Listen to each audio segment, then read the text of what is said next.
The text came in at 2:32 p.m. on November 14th, 2021. I was at my desk. The phone buzzed. Family group chat. My brother had written, "Will reading is Friday, 10 a.m., Schaefer and Lowe. Just Mom, Dad, Jen, and me. Lawyer said only immediate family." I read it twice. I am immediate family. My name is not on the list. No one corrected him. The chat went quiet. I took a screenshot.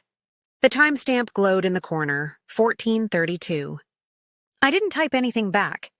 My throat felt tight, like I'd swallowed a stone. This was the family I grew up in, the one that had spent decades practicing the art of erasing me from the room before I even entered it. Grandma died 6 days earlier. Now they were deleting me from her goodbye, too. I wasn't on the list. Grandma's kitchen always smelled like coffee and cardamom. When I was 7, she taught me to braid dough for her Easter bread. The recipe card was yellowed, dated 1987, written in her slanted cursive. I still have it. She let me punch down the dough, my small fists disappearing into the soft warmth. She never told me I was doing it wrong. That was the difference. In my family, I was always doing it wrong. Too quiet, too sensitive, too much or not enough depending on the day. Psychologists call it scapegoating, when a family picks one person to blame for all the dysfunction, so no one else has to look in the mirror. I was that person, the one who didn't fit, the one whose absence made everyone else's dinner table easier. But Grandma's table was different. I visited her every Sunday for 3 years before she got sick. We'd drink coffee that was too strong and watch old game shows. She didn't need me to perform. In March of 2019, I found one of her notebooks on the counter. She'd written, "Emma came by again. She listens. She remembers." The date was March 12th. I took a photo of the page, though I didn't know why at the time. My brother called twice a year. My sister sent birthday texts. My parents visited on holidays, took photos for Facebook, and left. I stayed. Grandma had dementia toward the end, but she still knew my voice. The last time I saw her, she held my hand and said, "You're the one who stayed." I thought she meant that afternoon. Now I think she meant my whole life. She saw me. She saw me when no one else did. Friday morning, I called the law office at 9 a.m. I got voicemail. The timestamp on the message I left was 09:15. I said, "This is Emma Tillman. I'm Helen Tillman's granddaughter. I wasn't told about the will reading today, but I'd like to attend." My hands were shaking when I hung up. At 10:47, the family group chat lit up again. "Mom, Emma, this is a private matter. The lawyer only requested certain family members. Me, I'm her granddaughter. I have a right to be there. Brother, Aaron, you're making this about you." Classic. Me. I'm asking why I wasn't invited to my own grandmother's will reading. The estate is complicated. You wouldn't understand the financial side. Sister Jen, let it go, Emma. You always do this. Me, do what? Ask questions? Aaron, start drama. We're handling it. Me, I didn't start anything.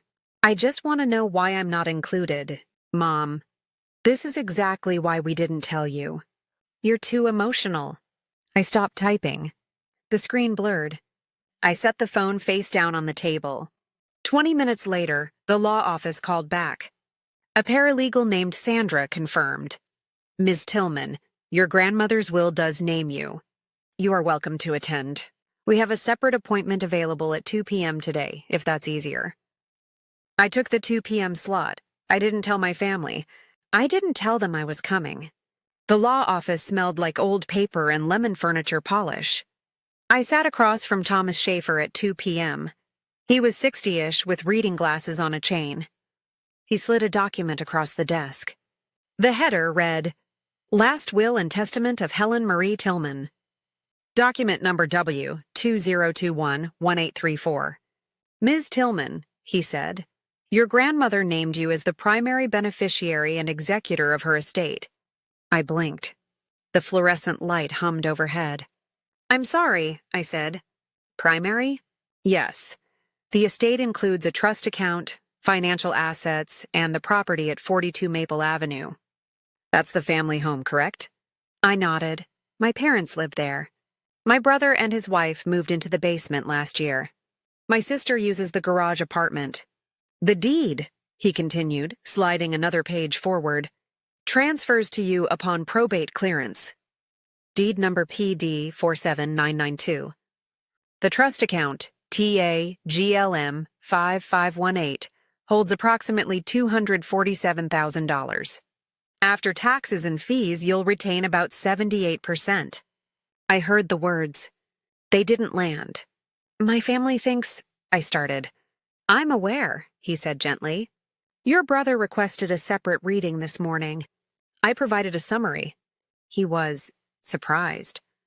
The room tilted slightly. I put my hand flat on the desk to steady myself. So I own the house. Yes. The house where my parents live. And my brother. And my sister. Correct. I felt something crack open in my chest. Not quite relief. Not quite vindication. Something quieter. Something that felt like being seen after decades of vanishing. I owned the house they'd locked me out of. Schaefer turned to page 9 of the will. Clause 7.3, he said. Your grandmother was very specific.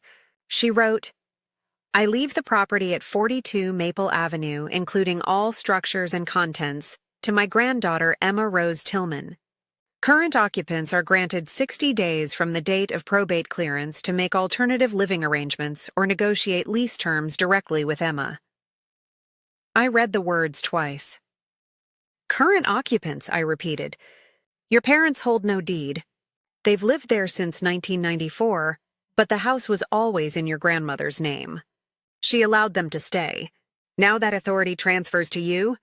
He slid a printout across the desk. An email sent from his office at 1522 on November 19th, 2021. The subject line, Estate of Helen Tillman, Probate Filing Confirmation.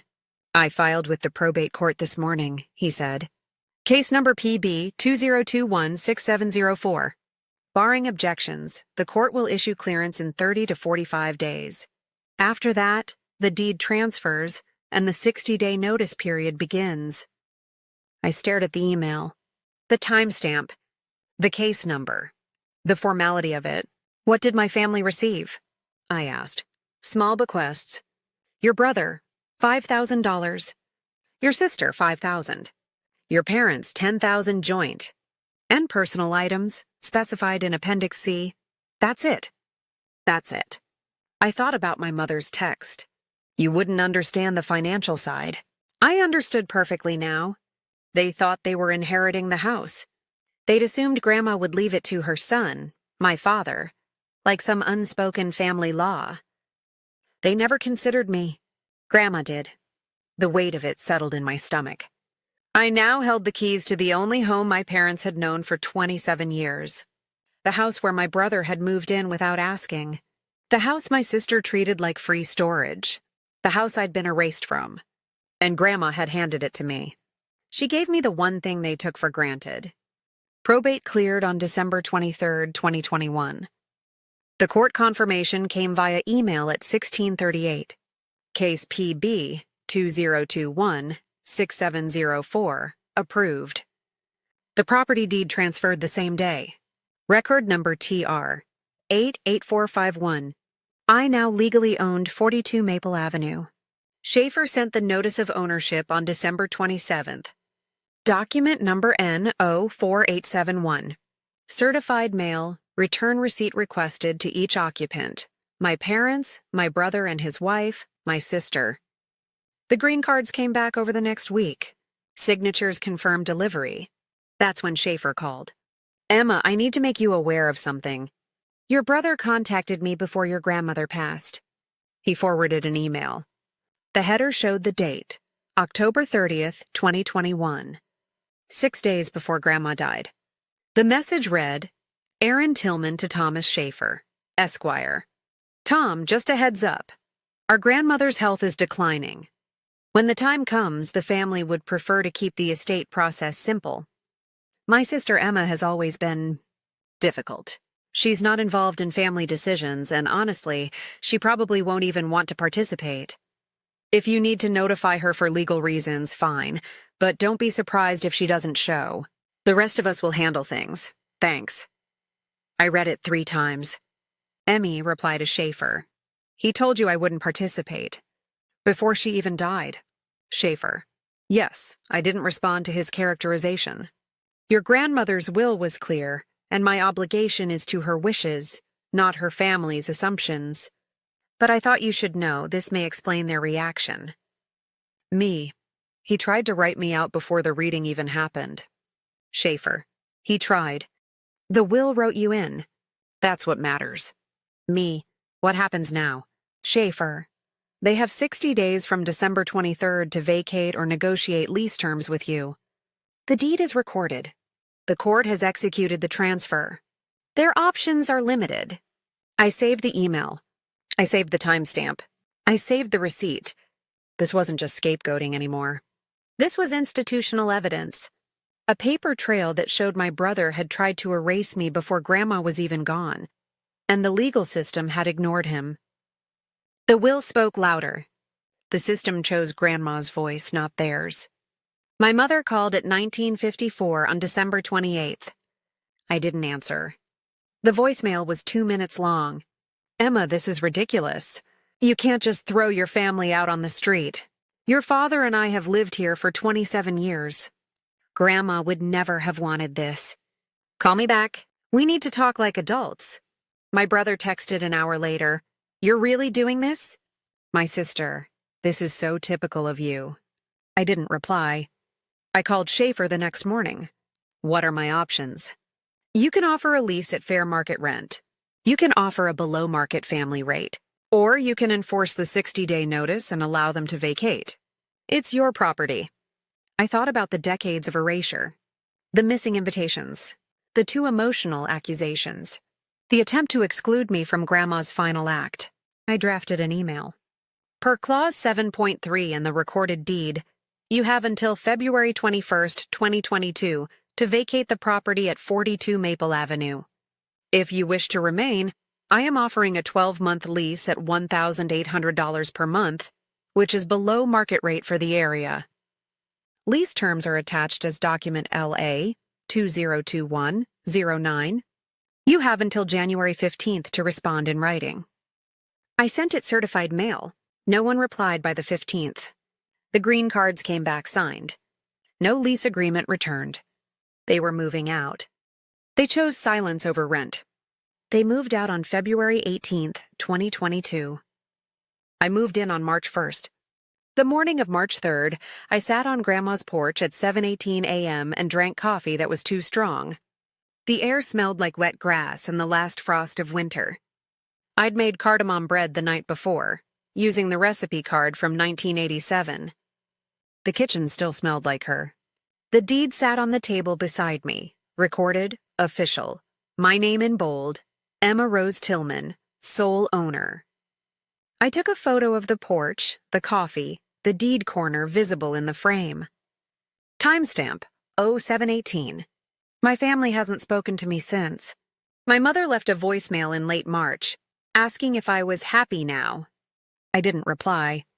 My brother sent one text. Grandma would be ashamed. I blocked the number. They're wrong. Grandma knew exactly what she was doing. She knew who stayed, who listened, who remembered. She knew they would assume, and she knew I would be erased. So she wrote me in ink, in legal language, in a document they couldn't talk over. She gave me the house. But more than that, she gave me proof. Proof that I wasn't the problem. Proof that I belonged. Proof that sometimes the people who love you quietly will defend you loudly, even after they're gone. I live here now. I drink my coffee on her porch. I braid bread in her kitchen.